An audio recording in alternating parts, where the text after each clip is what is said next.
Seri 4 Pedang Kayu Harum. Pendekar Lembah Naga. Cerita, Ho Ping Hu. Audiobook, novel silat. Bab 62. Pada senja hari itu, terpaksa mereka berhenti di bawah pohon yang lebat, di tengah hutan karena bicu sejak tadi sudah mengomel dan mengeluh saja karena lapar dan lelah. Sehari itu mereka berlari-larian terus tanpa berkesempatan makan, bahkan tidak sempat bercakap-cakap karena lelah. Kini bicu tanpa berkata apa-apa lagi sudah menjatuhkan diri ke bawah pohon itu, bersandar pada batang pohon melepaskan lelah dengan mata terpejam. Kasihan sekali rasa hati Sin Leong melihat Dara ini, maka dia pun lalu duduk di atas tanah di depannya. Dara itu diam saja, hanya bersandar dengan wajah pucat dan mata terpejam, kelihatan amat lelah dan menderita. Kerutan alisnya membuat Sin Leong ragu-ragu untuk bertanya, karena kerutan itu membayangkan bahwa bicu kembali sedang ngambek.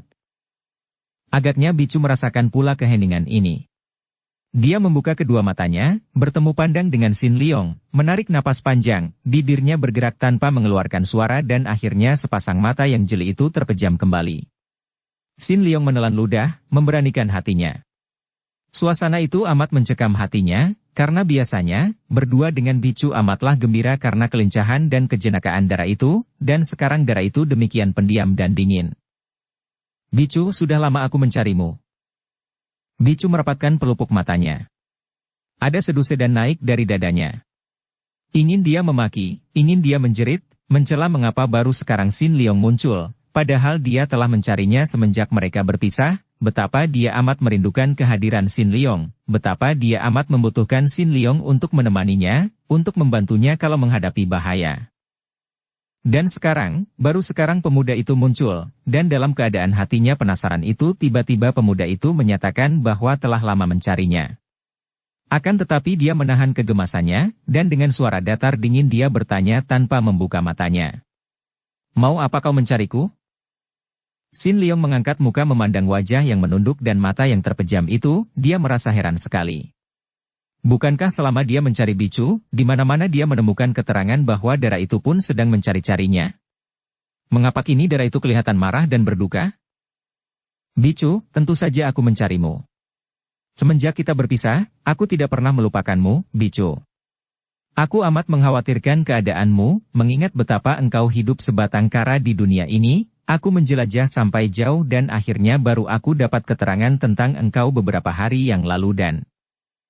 Tiba-tiba Sin Leong menghentikan kata-katanya dan dia bengong memandang Dara itu yang ternyata kini telah menangis tersedu-sedu, menyembunyikan muka di balik kedua tangan dan dari celah-celah jari tangannya menetes air matanya. Bicu telah menangis terisak-isak dan sesenggukan seperti anak kecil. Kau kenapa Bicu?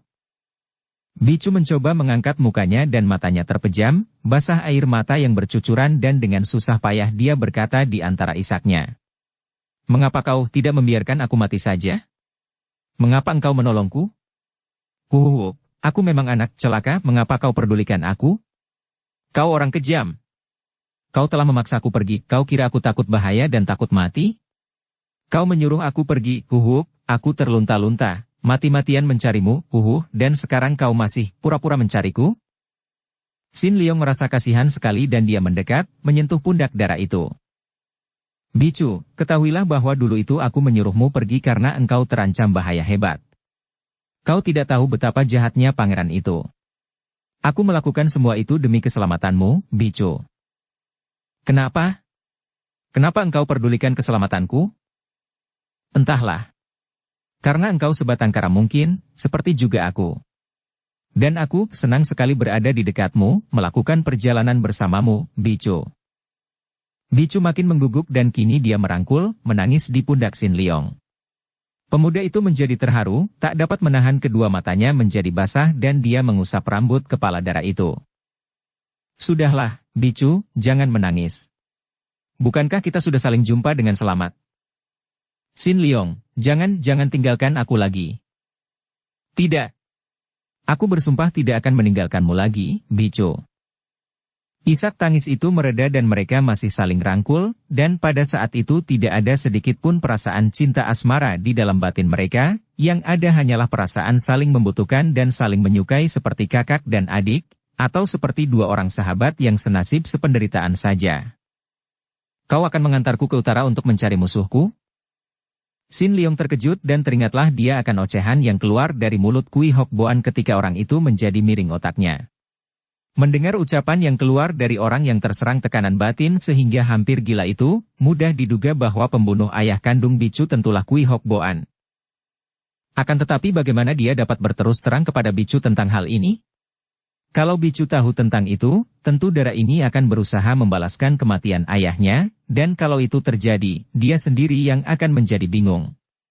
Mungkinkah dia membiarkan orang lain atau Bicu sekalipun membunuh Kui Hok Boan dan dengan demikian menyusahkan hati kedua orang adik tirinya, Kui Lan dan Kui Lin yang disayangnya? Xin Liong menjadi bingung akan tetapi dengan suara lirih dia menjawab. Iya, tentu saja. Kembali hening dan Bicu masih bersandar pada pundak Xin Liong. Tangisnya terhenti dan tiba-tiba terdengar suara lirih, suara berkeruyuk yang hanya dapat didengar oleh mereka berdua saja. Suara lirih ini seperti suara gaib yang sama sekali melenyapkan kedukaan dan keharuan hati mereka, yang dalam seketika memulihkan watak Bicu yang sebenarnya.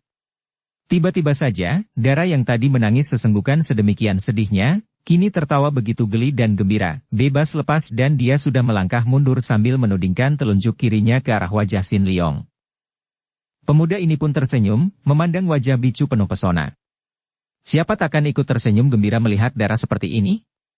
Tadi di waktu menangis, wajah darah itu tentu akan meluluhkan hati siapapun juga. Akan tetapi setelah sekarang tertawa, dengan mata yang masih agak kemerahan dan pipi agak basah itu bersinar dan berseri, bibir yang merah itu terbuka sedikit dengan sopan, nampak sedikit ujung deretan giginya ketika tertawa, membentuk lesung pipit di sebelah kiri mulutnya saja. Ah! Betapa manisnya, betapa cerahnya, seolah-olah matahari yang baru muncul dari balik awan hitam yang tadi menghalanginya. Ih, tak tahu malu. Bicu berseru sambil tertawa geli. Apa yang tak tahu malu? Xin Liong bertanya, hanyut dalam kegembiraan darah itu. Hik, masih tanya lagi. Perutmu yang tak tahu malu, siapa lagi? Aku mendengar ada ayam jantan berkeruyuk di dalamnya tadi. Xin Liong tertawa. Dan aku pun mendengar ada ayam betinanya yang berkotek, entah dalam perut siapa. Tak mungkin dalam perutku ada ayam jantan dan ayam betinanya. Bicu tertawa dan menutup mulutnya. Dalam perutku. Memang perut kita keduanya tak tahu malu. Melihat kini darah itu sudah pulih kembali kegembiraannya, Xin Liong lalu duduk di atas akar pohon. Bicu, selama ini engkau kemana sajakah? Bagaimana engkau sampai dapat terjatuh ke tangan orang-orang peklian kau? Wajah Bicu masih berseri gembira, akan tetapi dia menarik napas panjang. Ah, gara-gara engkau menyuruhku pergi ketika itu, banyak hal menimpa diriku. Dia lalu menceritakan semua pengalamannya, sampai akhirnya dia hampir ditangkap pasukan pemerintah dan kemudian ditolong oleh Kim Hua Chin dan diajak pergi ke peklian kau untuk menjadi muridnya. Cheng Han Hou memang berhati palsu. Dia sudah berjanji tidak akan mengganggumu, akan tetapi tetap saja pasukannya hendak menangkapmu. Akan tetapi mengapa engkau mau diambil murid oleh Tosu itu, Bicu? Apakah kau tidak tahu bahwa dia adalah ketua peklian kau yang jahat? Aku tidak tahu, andai kata aku tahu pun agaknya hal itu tidak mempengaruhi, karena aku tidak mengenal peklian kau. Dan dia telah menolongku, Xin Liong, dia membunuh belasan orang prajurit itu, dan dia demikian lihai sehingga aku kagum sekali.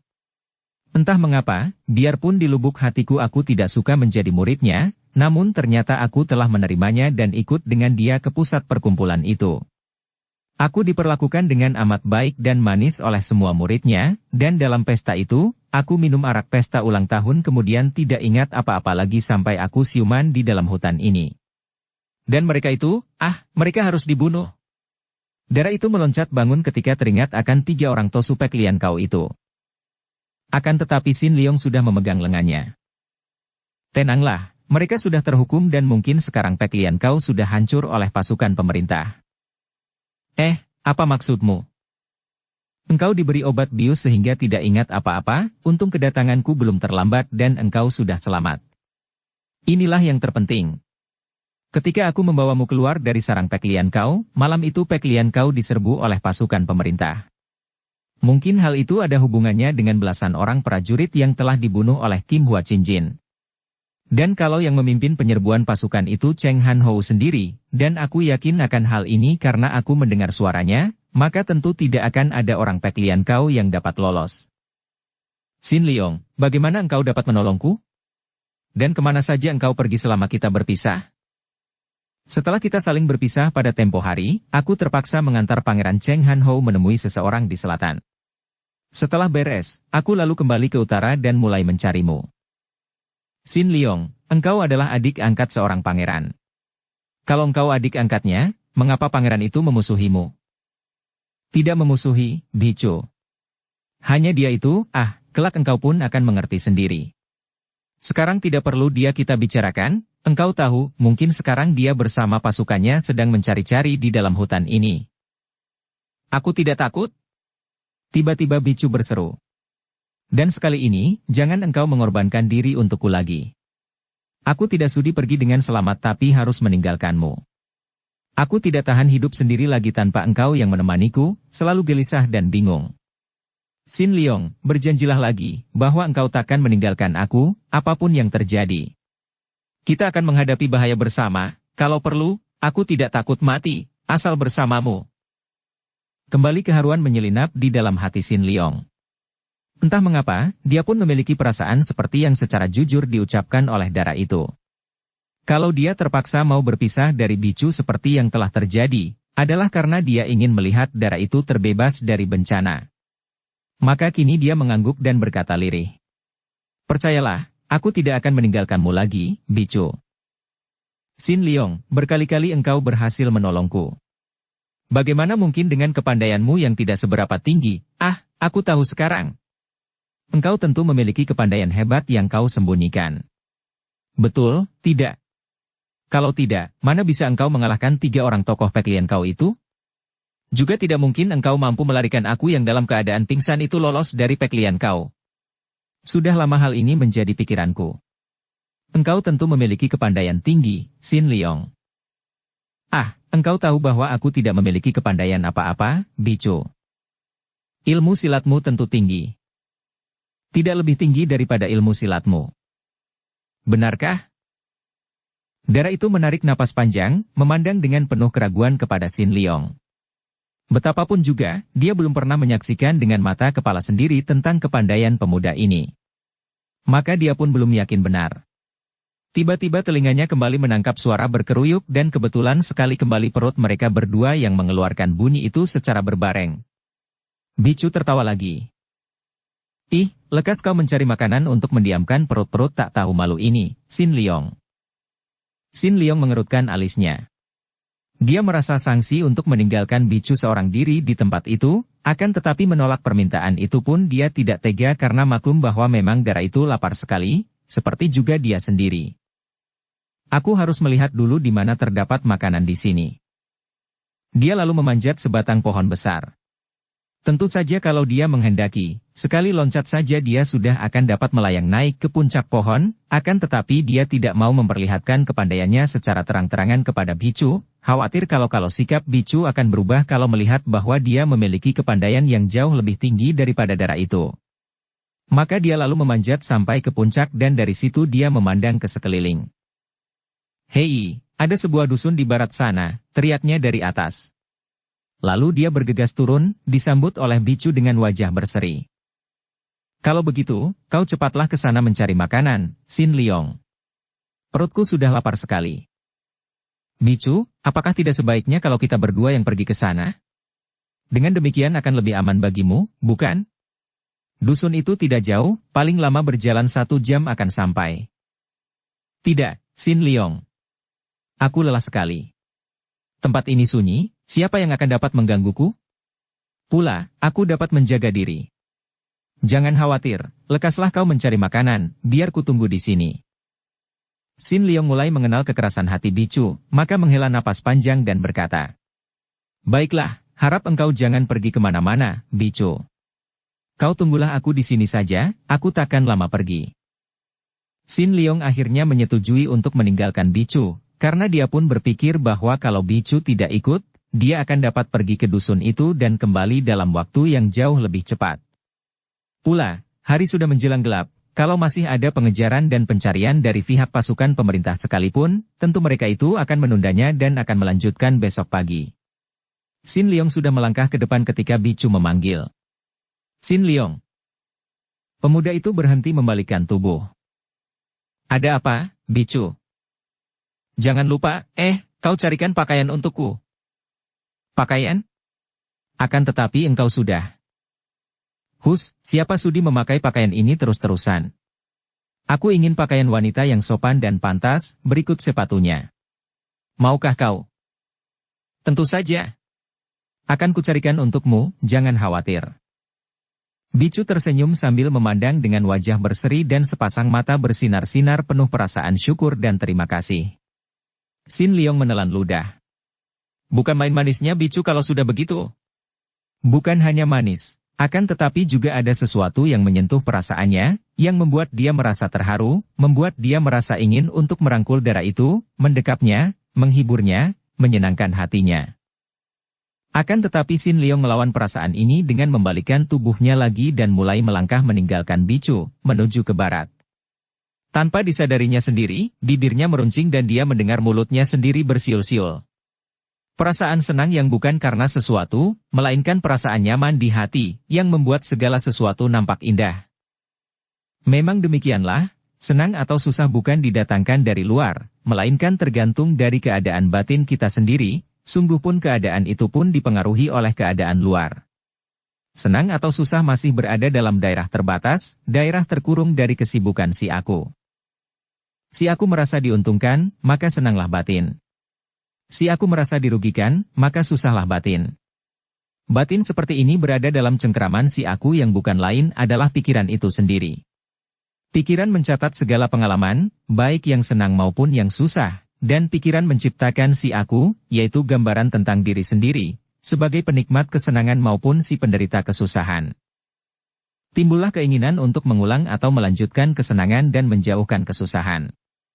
Keinginan inilah yang menciptakan lingkaran setan, yang menyeret kita di antara gelombang-gelombang kesenangan dan kesusahan sehingga keadaan kehidupan kita menjadi seperti sekarang ini. Setiap manusia berlomba untuk memperoleh kesenangan, dan demi kesenangan yang dikejar inilah maka terjadi perebutan persaingan, permusuhan, iri hati, kebencian dan sebagainya. Pengejaran kesenangan memisah-misahkan antara manusia, memupuk dan memperkuat si aku. Keadaan bahagia sama sekali tidak dapat disamakan dengan kesenangan, walaupun kita pada umumnya menganggap bahwa kesenangan adalah kebahagiaan. Kebahagiaan berada di atas senang dan susah, sama sekali tidak tersentuh oleh keduanya itu. Keadaan bahagia adalah lenyapnya si aku, lenyaplah keinginan mengejar kesenangan dan menghindari kesusahan yang hanya merupakan kesibukan pikiran belaka yang terpengaruh oleh masa lalu, kenangan lalu, pengalaman lalu, ingin mengulang yang menyenangkan dan menjauhi kesusahan. Keadaan bahagia tak dapat diulang-ulang, merupakan sesuatu yang selalu baru. Keadaan bahagia baru mungkin ada kalau terdapat cinta kasih.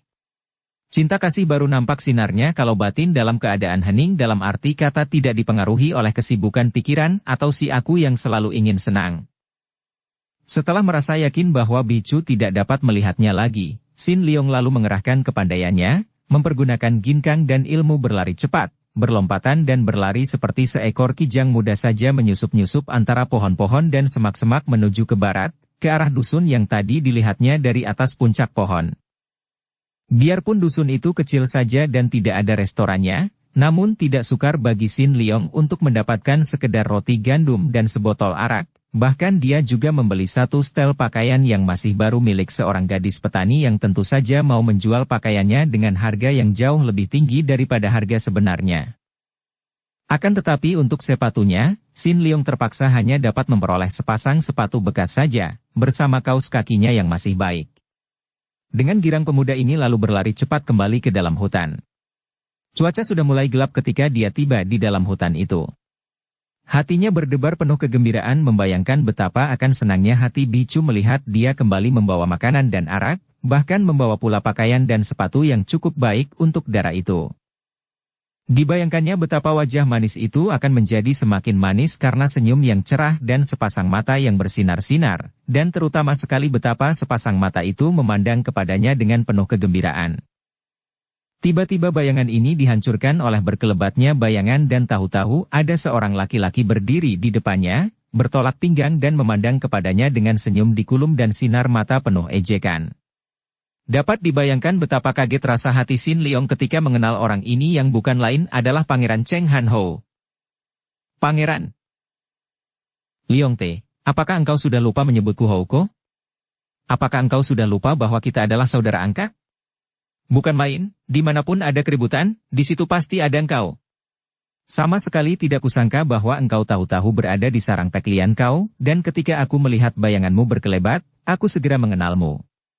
Sayang aku terlalu sibuk dengan tosu-tosu pemberontak itu sehingga baru sekarang aku dapat menyusulmu. Houko, di antara kita sudah tidak ada urusan apa-apa lagi. Engkau mengejarku dengan maksud apakah? Tanyanya. Harap-harap cemas karena dia tidak tahu apakah Bicu sudah tertawan lagi oleh pangeran yang berwatak palsu ini. Hahaha, adik angkatku ini yang selalu menjauhi wanita, yang tidak pernah mau menerima cinta kasih wanita, yang alim dan suci, ternyata selalu menjadi pelindung wanita. Hahaha, aku yakin bahwa sekali engkau jatuh cinta, engkau akan menyerahkan segala-galanya kepada wanita. Beberapa kali engkau mengorbankan diri untuk wanita-wanita, untuk darah bernama Bicu itu, untuk Wilan dan Kuilin, hahaha, padahal engkau selalu menolak kalau kusuruh wanita-wanita cantik melayanimu. Sungguh engkau mengherankan hatiku, Leong Te. Sudahlah, aku tidak ingin bicara tentang wanita. Sebetulnya, ada keperluan apalagi engkau menghadangku, Houko? Masih belum puaskah hatimu telah menghinaku di depan banyak orang Kang-o? Aku telah mengaku kalah, aku telah menerima penghinaanmu tanpa banyak melawan. Harap saja engkau tahu bahwa di antara kita sudah tidak ada urusan apa-apa lagi dan aku tidak ingin berurusan lagi denganmu. Pangeran itu menggeleng-geleng kepalanya sehingga hiasan di atas topinya yang terbuat daripada bulu itu bergerak-gerak melambai-lambai. Tidak, Leong Te, aku masih belum puas. Engkau tentu mengerti, tempo hari aku menghinamu dengan sengaja untuk memancing kemarahanmu agar engkau suka melawanku. Akan tetapi engkau memang manusia aneh, luar biasa sekali, tahan hinaan, tahan ujian. Engkau hebat dan inilah yang membuat aku penasaran, Leong Te. Sekarang, mau tak mau, engkau harus melayani aku untuk bertanding mengadu ilmu. Ingin sekali aku melihat apakah benar-benar engkau kalah olehku, bukan hanya pengakuan kosong belaka. Sin Leong merasa sebal dan muak. Dia menggeleng kepalanya dan diam-diam hatinya merasa lega. Agaknya pangeran ini belum melihat Bicu. Inilah satu-satunya hal yang penting baginya. Dia lalu berkata, Pangeran Cheng Han Ho, di depan banyak orang aku sudah menyatakan tidak akan melawanmu, sekarang pun, aku mengulang kembali pernyataanku bahwa aku tidak mau mengadu ilmu denganmu. Ilmu yang kupelajari bukan untuk diperlombakan, bukan untuk disombongkan. Kalau engkau mau memborong gelar pendekar lembah naga, atau pendekar nomor 1 di dunia, silakan, kau boleh memilikinya semua. Aku tidak butuh akan segala gelar itu. Nah, minggirlah dan biarkan aku lewat. Leong Te. Begini keras kepalakah engkau? Dengar, sekali ini, tanpa seorang pun saksi, aku memaksa engkau untuk kita saling menguji kepandaian. Mau tidak mau engkau harus melayaniku, kalau tidak engkau tetap akan kuserang sampai mati. Nah, kau sambutlah ini. Pangeran itu telah menerjang dengan hebatnya. Ada angin dahsyat menyambar ketika dia menyerang, padahal pukulannya itu masih jauh, dalam jarak hampir 1 meter namun hawa pukulannya telah menyambar sedemikian hebatnya. Sin Leong terkejut sekali. Maklumlah dia bahwa setelah mempelajari ilmu dari Ouyang Busek, atau lebih tepat lagi, dari Bu Beng Hut Chou, pangeran ini telah menguasai ilmu yang luar biasa. Pukulannya ini saja ampuhnya menggila. Maka dia pun cepat meloncat ke belakang, kemudian dengan hati-hati dia menaruh bungkusan roti kering, botol arak dan pakaian berikut sepatu di bawah pohon. Pada saat itu, Cheng Han Ho sudah menerjangnya lagi, penasaran karena pukulan pertama dihindarkan oleh Sin Leong dengan loncatan jauh ke belakang. Dia mengira bahwa pemuda itu gentar menghadapinya. Gentar atau tidak, mau atau tidak Sin Leong sekali ini harus melayaninya bertanding, kalau tidak, dia akan membunuhnya. Dia maklum bahwa kalau belum dapat mengalahkan Sin Leong dia akan masih terus merasa penasaran. Dia sudah melihat kehebatan ilmu dari pemuda yang dianggap sebagai adiknya ini, ketika Sin Leong mengamuk dan merobohkan orang-orang Kang Ou dengan amat mudahnya. Sin Leong kini sudah siap. Dia tahu bahwa tidak ada jalan lain untuk menolak serangan pangeran itu yang hendak memaksanya mengadu ilmu. Tentu saja dia tidak mau mati konyol dan juga sekarang tidak ada alasan untuk mengalah lagi. Sudah berkali-kali dia mengalah demi menyelamatkan nyawa orang lain, akan tetapi sekarang mereka berdua bertemu di hutan itu tanpa saksi, tanpa ada hal-hal yang memaksanya untuk mengalah, maka tentu saja dia tidak ingin membiarkan dirinya dipukul sampai mati. Begitu pukulan Han Hou datang, pukulan yang dahsyat sekali karena kedua tangan pemuda bangsawan itu maju dengan kecepatan kilat, yang kiri memukul dengan tangan miring ke arah lehernya, yang kanan menusuk dengan jari tangan ke arah ulu hatinya, dia pun cepat menggerakkan kedua tangannya yang melakukan gerak dan diisi dengan tenaga Tian Te Xin Chiang. Plak! Plak! Keduanya terpelanting. Bagus! Han Hou gembira bukan main. Memang dugaannya tidak kosong. Adik angkatnya ini kuat sekali sehingga tangkisannya tadi mengandung tenaga besar yang membuat dia terpelanting, sungguh pun tenaganya sendiri pun membuat Sin Leong terpelanting pula. Dengan demikian, jelaslah bahwa dalam tenaga Sin Kang, mereka memiliki kekuatan seimbang. Namun, Han Hou masih belum merasa puas. Tenaga yang dikeluarkannya tadi belum sepenuhnya, baru 3/4 bagian saja. Maka kini dia menggereng dan kembali dia menubruk dengan serangan pukulan dahsyat, menggunakan seluruh tenaganya, dengan kedua tangan dia mendorong ke arah dada Sin Leong untuk membuat pecah dada lawan itu.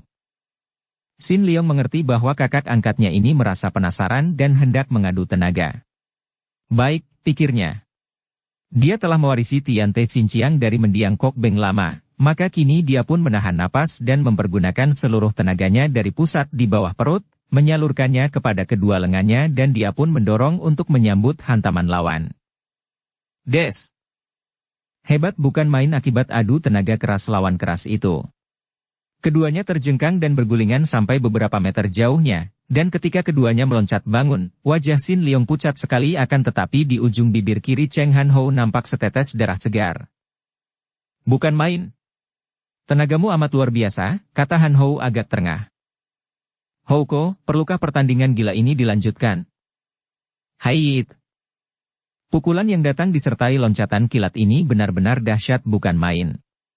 Saat itu Sin Leong sedang bicara, maka dia kurang cepat sehingga biarpun dia dapat menangkis pukulan itu, tetap saja hawa pukulan yang amat berat menghimpit pundaknya, membuat dia terpelanting dan bergulingan sampai beberapa meter jauhnya. Han Hou girang sekali. Akalnya berhasil, yaitu menggunakan kesempatan selagi Sin Leong bicara tadi melakukan serangan kilat. Melihat tubuh lawan bergulingan itu dia sudah meloncat dan mengejar, mengirim pukulan lagi ke arah kepala Sin Leong ketika pemuda ini sedang bangun. Sin Leong yang sudah waspada itu cepat miringkan kepala dan menerima pukulan itu dengan bahunya. Duh! Tangan kanan Han Hou tepat mengenai bahu kiri Sin Leong, akan tetapi tubuh Sin Leong tidak bergoyang. Sebaliknya pangeran itu yang terbelalak. Ai! Carimu. Dia terkejut bukan main karena begitu tangannya yang memukul itu mengenai bahu lawan, dia merasakan sesuatu yang lunak dan tiba-tiba tenaga Sin Kangnya sudah membanjir keluar memasuki tubuh Sin Leong melalui kontak antara tangannya dan bahu adik angkat itu. Tikai Beng, serunya dan tiba-tiba tangannya itu menjadi lemas dan tentu saja tangan yang tidak lagi dipenuhi hawa Sin Kang ini tidak dapat disedot oleh Tikai Beng dan dengan mudah Han Hou sudah dapat menarik kembali tangannya tanpa pengerahan tenaga. Kiranya dia sudah bersiap-siap menghadapi ilmu mujizat itu dan memperoleh ajaran dari Hek Hiat Moli. Begitu tangannya terlepas, dia lalu mengirim tusukan dengan dua jari tangan kiri mengarah kedua mata Sin Leong. Shoot! Untung Sin Leong cepat melompat ke belakang. Kalau sampai kedua matanya terkena tusukan itu, tentu akan menjadi buta, tanpa dia dapat melindungi matanya. Cheng Han Hou sudah mulai merasa penasaran. Tadi dia telah mengalami kekagetan ketika Sin Leong mempergunakan Tikai Beng dan sungguh pun Sin Kangnya tidak sampai tersedot banyak, namun dia menganggap hal itu sebagai kekalahan di pihaknya, kalah segebrakan. Maka untuk menebus kekalahan ini, dia sudah meloncat ke depan, menerjang lagi dan memukul dengan tenaga pukulan Hok Leong Sin Chiang. Inilah sebuah di antara ilmu-ilmu yang dipelajarinya dari kitab Bu Beng Hu Chou dan dia memperoleh petunjuk sendiri dari bayangan kakek dewa itu, maka hebatnya pukulan itu bukan main.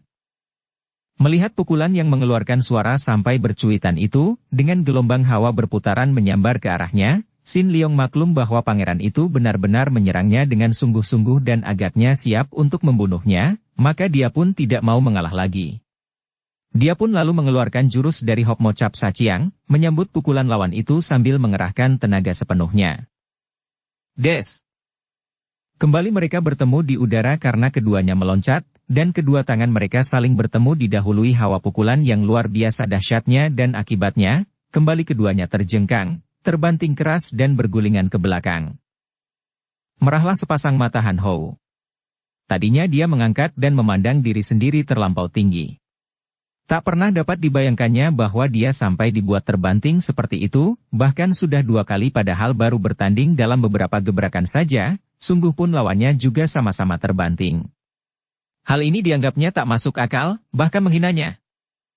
Maka sambil mengeluarkan seruan nyaring melengking dia terus meloncat dan menyerang lagi, mengirim pukulan bertubi-tubi mengandalkan kecepatannya bergerak. Memang hebat sekali pangeran ini.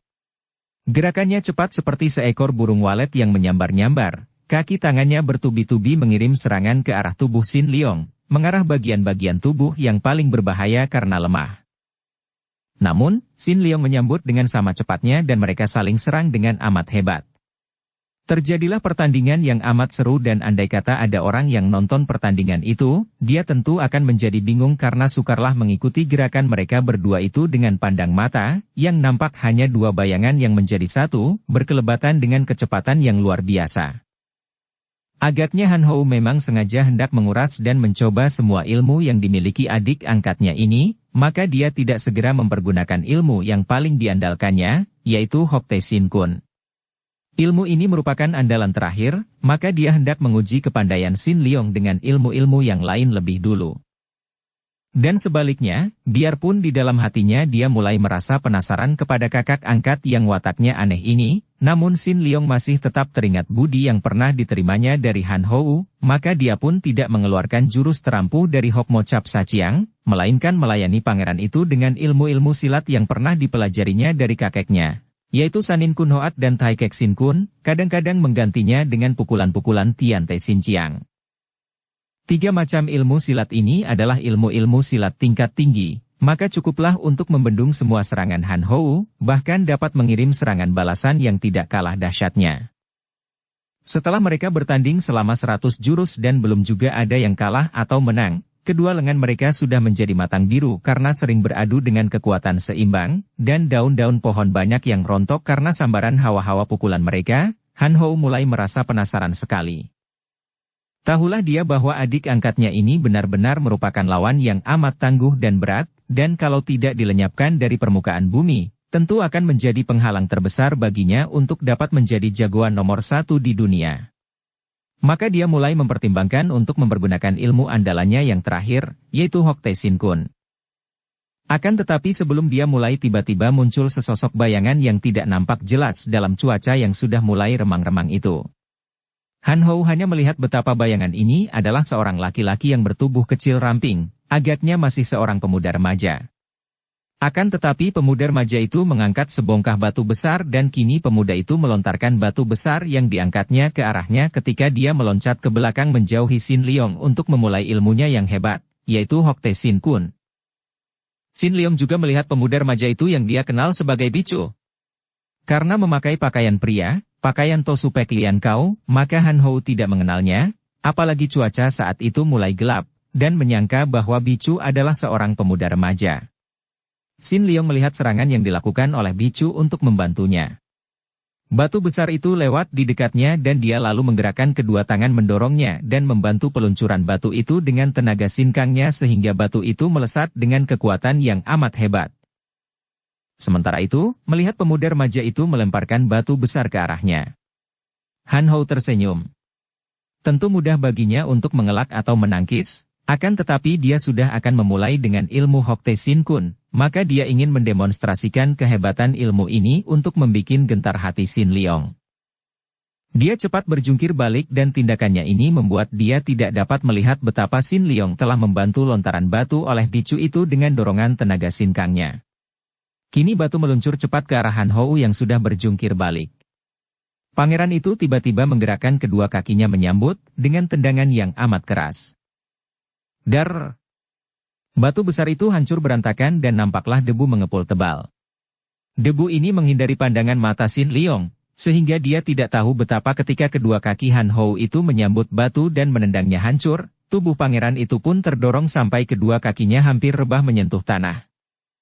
Pangeran itu terkejut bukan main. Tak disangkanya bahwa pemuda remaja yang membantu Sin Liong itu memiliki tenaga lontaran yang demikian kuatnya. Maka gentarlah hatinya. Melawan Sin Liong saja masih belum tentu dia menang, apalagi kalau Sin Liong dibantu oleh seorang kawan yang demikian tangguh pula. Kalau dia maju dikeroyok dua, agaknya sukar baginya untuk menang dan kalau kalah sungguh amat memalukan. Maka dia lalu melompat pergi, mengandalkan keremangan cuaca dan tebalnya debu. Dari jauh dia mengirim suara melalui kaikang. Sin Liong, lain kali kita lanjutkan pertandingan ini. Sin Liong tentu saja tidak menjawab dan juga tidak mengejar, hatinya merasa lega bukan main dan dia mengusap keringat dari leher dan dahinya, menggunakan ujung lengan bajunya. Bicu menghampirinya dan memegang lengannya. Sejenak mereka hanya saling berpandangan di antara keremangan senja yang mulai terganti oleh malam. Ai! Sin Liong, tak kusangka, engkau ternyata memiliki ilmu kepandaian silat yang hebat. Akhirnya Bicu berkata dan suaranya terdengar gemetar, mukanya agak pucat dan napasnya memburu. Sin Liong tersenyum dan menyentuh pundaknya. Kau kenapakah? Aku tadi nonton dari balik pohon, wah, bukan main gelisah hatiku. Ingin membantu namun tak mungkin, kalian bertanding sedemikian cepatnya sehingga untuk melihat mana engkau dan mana lawanmu pun tidak mungkin bagiku. Aku sudah siap dengan batu itu, kemudian kulihat dia meloncat mundur. Nah, baru aku berani menyambitkan batu itu sekuat tenagaku. Dan kau berhasil mengusirnya, Bicu. Sekarang ini, engkaulah yang menolongku. Sin Liong berkata. Jangan kau berpura-pura lagi. Aku sudah menyaksikan betapa engkau melawan musuh dan engkau hebat, aku malah tidak mampu mengikuti gerakanmu. Dan lontaranku tadi, entah bagaimana, batu itu berat sekali dan aku khawatir tidak akan dapat mencapainya. Dan dia begitu hebat, Sin Liong. Ngeri aku melihat betapa dia yang berjungkir balik mampu menghancurkan batu sebesar itu. Aku tahu bahwa kepandaianku tidak ada 1/100-nya orang itu, jadi tidak mungkin dia lari karena aku. Sin Liong, siapa sih dia? Apa kau tidak mengenalnya? Dia itu Pangeran Cheng Han Hou. Begitu lihaikah dia? Cuaca remang-remang dan dia bergerak sedemikian cepatnya sehingga aku tidak mampu mengenalnya. Berbeda dengan engkau. Melihat sebuah tanganmu atau sebuah kakimu yang kadang-kadang nampak di antara bayangan kalian yang menjadi satu saja sudah cukup bagiku untuk mengetahui bahwa di antara dua orang yang bertanding itu adalah engkau. Engkau hebat sekali, Sin Liong. Sudahlah, buktinya kalau tidak ada engkau, belum tentu aku dapat mengalahkan dan mengusir dia. Mari kita cepat pergi dari sini. Dengan adanya orang seperti dia di sini, kita tidak akan pernah aman kalau belum pergi sejauhnya dari dia. Sin Liong lalu mengambil bungkusan roti dan sebotol arak, juga pakaian untuk Bicu yang tadi ditaruhnya di bawah pohon. Ini makanan kita makan sambil berjalan saja, dan ini pakaian dan sepatu untukmu, Bicu. Kau baik sekali, Sin Liong, terima kasih. Akan tetapi Sin Liong yang masih tetap mengkhawatirkan Han Hou kalau pangeran itu muncul dan mengganggunya lagi, segera mengajak Bicu melanjutkan perjalanan, menyusup makin dalam di hutan itu dan karena tadi Han Hou lari ke timur, maka dia pun mengajak Bicu lari ke barat. Dia baru saja datang dari dusun di sebelah barat, maka dia sudah agak mengenal jalan dan biarpun cuaca menjadi semakin gelap, dapat juga mereka maju sampai akhirnya mereka tiba di tepi hutan dan mereka terpaksa berhenti karena malam yang gelap telah tiba. Mereka makan roti dan minum arak. Bicu menukar pakaiannya yang terlalu besar dengan pakaian yang diperoleh Sin Liong dari dalam dusun. Setelah berganti pakaian, dia mendekati Sin Liong yang membuat api unggun, duduk dan memandang pemuda itu. Sin Liong, bagaimana engkau bisa memilih pakaian yang begini pas ukurannya dengan tubuhku? Tanyanya sambil mengamati pakaian yang dipakainya itu di bawah sinar api unggun, pakaian gadis petani yang sederhana, namun masih baru. Mudah saja, aku membeli dari seorang gadis yang memiliki bentuk tubuh seperti tubuhmu. Engkau memang pintar. Tapi sepatu ini, bagaimana bisa pas sekali? Aku pernah memperhatikan kakimu, dan bayangan ukuran kakimu masih teringat jelas olehku sehingga mudah bagiku untuk mencarikan yang cocok. Mengapa engkau memperhatikan kakiku? Tanya Bicu dengan polos, tanpa maksud apa-apa, hanya memang heran mendengar ada orang memperhatikan kakinya. Kau maksudkan ketika kedua kakiku tidak bersepatu? Mengapa? Ya. Mungkin karena melihat kaki tidak bersepatu merupakan hal yang aneh dan kakimu begitu mungil. Ih! Jangan ceriwis kau. Bicu kini menundukkan mukanya karena dia tidak sanggup menentang pandang mata Sin Leong dan ada perasaan aneh menyelinap di hatinya yang berdebar-debar. Kau bertanya, aku menjawab sejujurnya dan kau marah. Sudahlah, aku mau tidur. Nanti tengah malam kau gugah aku, biar aku yang berganti menjaga dan engkau tidur. Akan tetapi tentu saja Sin Leong tidak pernah menggugahnya dan ketika pada keesokan harinya Bicu terbangun dari tidurnya, dia marah-marah. Kenapa engkau tidak mau menggugahku semalam? Kau membiarkan aku tidur pula sampai pagi. Kau sungguh kejam. Aku? Kejam? Hei, apa maksudmu? Sin Leong bertanya, bingung karena tidak mengerti apa yang menyebabkan Bicu mengatakannya kejam. Kau membiarkan aku tidur semalam dan kau berjaga semalam suntuk, membikin aku sungguh merasa tidak enak hati, bukankah itu kejam?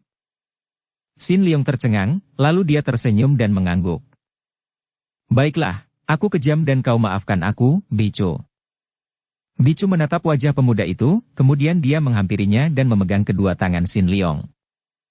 Sin Leong, betapa jahatnya aku, ya. Betapa kurang penerimanya aku ini. Engkau sudah berjaga semalam suntuk, aku tidak berterima kasih malah memakimu kejam. Tentu saja Sin Leong menjadi semakin bingung dan dia hanya senyum-senyum gugup saja. Tidak, Bicu, kau tidak jahat. Kau heran mengapa aku marah dan menyebutmu kejam? Aku marah karena demi aku engkau menderita. Aku marah kepada diriku sendiri yang tidur seperti mayat saja, tidak dapat bangun untuk menggantikanmu. Aku memang kejam karena memang engkau kejam, bukan kejam terhadap diriku melainkan kejam kepada dirimu sendiri. Kau maafkan aku, Sin Leong. Senyum Sin Leong melebar, hatinya senang sekali. Bicu memang seorang darah istimewa. Sudahlah, Bicu, tidak perlu dipersoalkan lagi urusan kecil ini. Sudah sepatutnya kalau aku yang berjaga, karena aku laki-laki. Dan kepandaianmu hebat sekali.